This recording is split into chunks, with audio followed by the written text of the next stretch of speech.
I feel we have some very important information to share and get out to our customers on Long Island. One of the first things I would like to cover is just a little bit about our planning. We had planned for this to be a major event. We ran forecast models and we were forecasting roughly a 400,000 customer storm, and we wound up having 420,000 customers lose power during this event. We brought in crews from off the island, something that we feel really put us in a great position to respond to outages immediately as they occurred.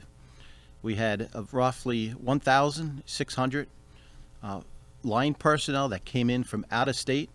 Many of those arrived on Monday night and Tuesday prior to the weather impacting us. So it was a big storm, one of the biggest we've had in recent years. It was something that we expected and something that we think we planned well for. We know there's a lot of issues out there with our communications, a lot of interest in that, and I will touch on that shortly. But just to give you a little bit more feel for some of the damage that occurred, this storm came in extremely fast and caused an extreme amount of damage. For the length of time it was here, for the fact that it didn't drop tremendous amount of rainfall like a lot of other tropical storms do, the damage was significant. And I think a lot of you can see that just driving around the island and seeing the number of trees, poles, and damage that has occurred. As I mentioned, we lost 420,000 customers. Started roughly around 1 to 2 p.m. yesterday. So we're only a little bit over 24 hours into this event. 420,000 customers were lost, and since that, we've restored 244,000 customers. It's about 57% of the customers who lost power are now back in power. We have 176,000 customers yet to restore. And as I mentioned, we will work 16 hours a day, rotating shifts every day until the last customer is restored. Supplementing those 1,600 line personnel that we have from out of state, we have roughly 800 internal line forces between our contractors and our employees. Both our employees and our contractors extremely concerned over our customers. We are out there. If customers have special requests and needs, we ask them to contact us. We really want to make sure that we're there for people in their greatest time of need. Currently, our crews are focused on the jobs that have the highest customer count. We call those distribution lockouts. And that's when a whole neighborhood, a whole area would be locked out. We have roughly 284 of those lockouts that we call. We have crews on every single one of them, and based on the amount of damage that are on those circuits, we expect all of those to be back either today or at the latest tomorrow. Of the 176,000 customers, that will account for about 75 to 100,000 more customers that we expect to restore over the next 24 hours. So one thing that we're extremely proud of our employees, they're working hard, they're out there, they know customers are dependent upon their air conditioning, their power. Many customers are still working from home, so we recognize that, and we are going to work as quickly and as safely as possible until every last customer is back. Just a little tiny bit more about the damage. 2 of our interconnections that bring power in from off island lost power. Both of those have been restored. 19 substations were impacted. 17 of those 19 have been restored.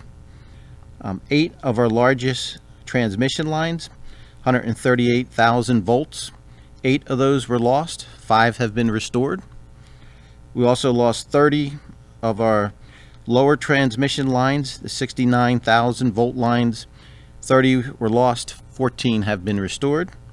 And in our smallest transmission lines of 23 and 33,000 volts, 21 of those circuits were lost and 11 were restored. So quite a bit of plant damage. As I mentioned, extremely high winds, short duration, but a lot of damage. Just a little bit about some of the communications issues that we've been dealing with. One, we recognize the frustration it is for our customers to try and reach us via telephone or the website. We've been working very closely with Verizon. We have 3 circuits that are fed from Verizon. We expected the capacity to be adequate for a storm of this nature. It wasn't. We worked closely with Verizon throughout the day yesterday and into the night. Verizon has increased the capacity to those circuits, and customers are now able to get through to us via the phone.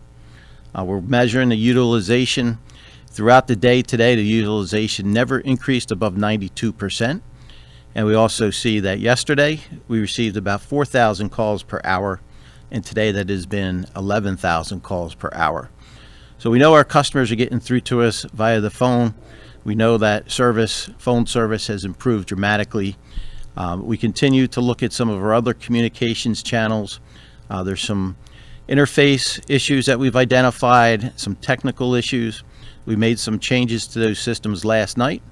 They were performing better today, but they're not at the point where we feel it's adequate service for our customers. So we're continuing to work with our vendors who provide those services. We're going to make sure that we continue to dig into the root cause, make sure that those problems are fixed and our customers are able to reach us. And as I mentioned, we know it's frustrating, but the one thing I want to be extremely clear on, the fact that customers could not contact us in no way has stopped us from restoration. For us to be a little bit over 24 hours into this event and having 57%, 244,000 customers restored is a tremendous effort. A lot of work has gone on. People are working long hours. We're working through the night. In addition to those crews I mentioned, we have a couple hundred tree trimmers that we brought in from out of state, clearing the trees, working with the towns to make sure the roads are opened up and travel can get back to normal. So tremendous focus by our employees. We know the phone issues are frustrating, but it really has not hampered our ability to get the work done. We have several ways to know that a customer is out of power besides the customer calling us. We have 600,000 smart devices, smart meters that we've installed over the last 2.5 years. Those smart meters tell us when they lose power. We also have smart devices throughout our territory, so when we lose one of those circuits that I mentioned, the distribution feeder circuits, we have alerts and warnings that go off in our office. So a lot of the outages that occur, we know. We like customers to call us. A lot of times customers will see the damage. They'll give us additional information that helps us pinpoint where the damage occurred. But in no way has the lack of people been able to communicate with us hampered our efforts to get customers back. Our plan over the next few days is to continue to focus on the customers with the high outages. We think we'll have all of our larger jobs done by 4 p.m. tomorrow, and then we'll just continue to work down through that process. We'll look at the large area outs, we'll restore those customers, then we'll get into the small area outs, and then we'll get into the single customers. Single customers in small areas will be worked as we speak today, but typically when we get to the majority of those, it's after our crews have restored the large outages and we move many of those crews into the smaller areas and the single customers out. We expect all customers to be restored by end of day Saturday. We're striving and we're actually requesting more out-of-state crews. We have a request in for 1,000 more additional line workers. If we can obtain those line workers, some of those response times that I just mentioned will get shorter and we'll bring them in. But I want all customers and everyone to know that we are going to work tirelessly until every customer is restored. And as I mentioned, we work safely and we work as quickly as possible.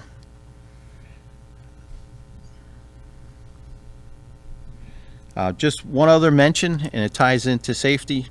We are operating under our pandemic guidelines.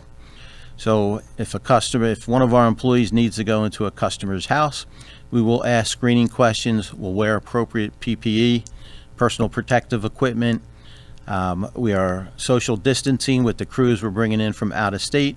We're keeping those crews separate from our employees just to make sure we do everything possible to keep you, our customers, safe, our employees safe, and our contractors who we brought in from out of state.